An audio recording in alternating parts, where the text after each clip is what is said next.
ఆదిత్యహృదయం అర్థం రెండవ సిరీస్ 11 నుండి 20 శ్లోకాలు. 11వ శ్లోకము. పూజయస్వ వివస్వంతం భాస్కరం భువనేశ్వరం. అర్థం వివస్వంతుడైన భాస్కరుడిని, లోకాల అధిపతిని పూజించు. 12వ శ్లోకము. సర్వదేవాత్మకో హ్యేష తేజస్వీ రశ్మిభావనః. అర్థం ఈ సూర్యుడు సర్వదేవతల స్వరూపుడు. అతని కిరణాలు తేజస్సుతో నిండి ఉన్నాయి. 13వ శ్లోకము. ఏష దేవాసురగణాన్ లోకాన్ పాతి గభస్థిభిః. అర్థం తన కిరణాలతో దేవతలు, అసురులు సమస్త లోకాలను కాపాడుతున్నాడు. 14వ శ్లోకము. ఏష బ్రహ్మా చ విష్ణుశ్చ శివః స్కందః ప్రజాపతిః. అర్థం ఈ సూర్యుడే బ్రహ్మ విష్ణు శివ స్కంద ప్రజాపతి స్వరూపుడు. 15వ శ్లోకము. మహేంద్రో ధనదః కాలో యమః సోమో హ్యపాంపతిః. అర్థం సూర్యుడే ఇంద్రుడు, కుబేరుడు, కాలం, యముడు, చంద్రుడు, వరుణుడు. 16వ శ్లోకము. పితరో వసవః సాధ్యాః అశ్వినౌ మరుతో మనుః.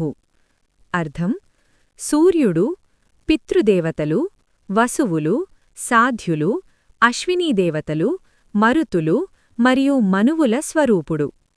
17వ శ్లోకము. వాయుర్వహ్నిర్ప్రజాప్రాణః ఋతుకర్తా ప్రభాకరః. అర్థం సూర్యుడే వాయువు, అగ్ని, జీవశక్తి. అతడే ఋతువులను సృష్టించి ప్రపంచానికి కాంతినిస్తాడు. 18వ శ్లోకము. ఆదిత్యః సవితా సూర్యః ఖగః పూష గభస్థిమాన్.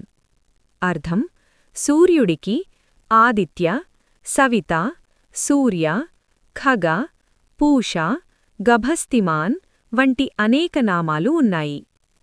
19వ శ్లోకము.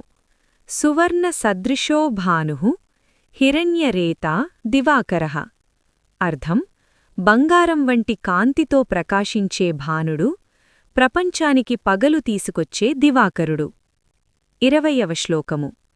హరిదశ్వః సహస్రార్చిః సప్తసప్తిర్మ మరీచిమాన్. అర్థం 7 గుర్రాలతో నడిచే రథంలో 1000 కిరణాలతో ప్రకాశించే సూర్యుడు. 10 శ్లోకాల నుండి సారాంశం. సూర్యుడు సర్వలోకాల పాలకుడు.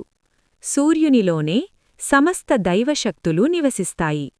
సూర్యకిరణాలు ప్రపంచానికి కాంతి, ప్రాణశక్తి మరియు రక్షణను అందిస్తాయి. అందుకే సూర్యుని ప్రతీ నామం శక్తివంతమైనది. భక్తితో సూర్యుణ్ణి స్మరించిన వారికి శక్తి, ధైర్యం, విజయాలు లభిస్తాయి.